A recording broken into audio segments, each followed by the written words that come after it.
Hi, I'm Misty at Miss Daisy's Dog Camp. One of the questions that we get asked most often by people who call us is, how can I teach my dog to greet guests nicely when they come to my home? One of the mistakes that we often make is, while dogs like Dean and Henry are little tiny puppies, we let them get away with behavior that we don't really want them to practice for their whole lives. These dogs are available from Safe House Rescue and Adoptions, and they really have not had any training yet on how to greet people nicely.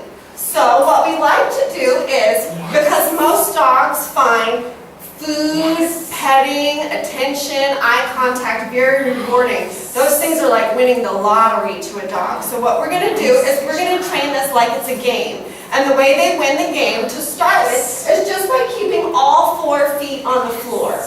As you practice this and your dogs get better and better at it, you can up the stakes a little bit. Perhaps you don't want them to just leave 4 feet on the floor.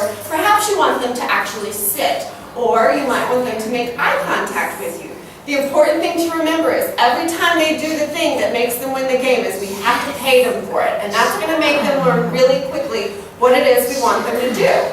The other thing to remember when you're playing this game is they can ever win if they're not following the rules. So anytime their feet come up of the floor, they're not going to get rewarded. We're going to stand up and walk away. We're not going to pet them or play with them or feed them. If your requirement is that your dog sits, anytime their little bottom comes up off of the ground, they're going to lose. They can't get paid if they're not following the rules of the game. And that's a mistake that some people make. They're doing really great in their training sessions, but then when they really have guests come over to their home, they get so flustered they forget to make the dogs follow the rules. So one of the things you can do if you really think you're going to be too busy or distracted to play the game and follow the rules is, you can put your dogs in another room. If you've got guests coming over and you really don't have time to do the training, just put them up so they're not practicing and getting inadvertently rewarded for jumping or barking.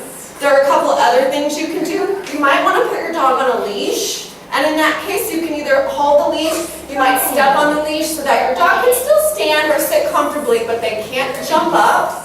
Or you can get down on the floor and you can just kind of hold your dog down and help him make the right choice. If your dog has a long history of jumping up on people or barking when guests come through the door, it's always a good idea to talk to a good positive reinforcement trainer to help you work through your specific set of circumstances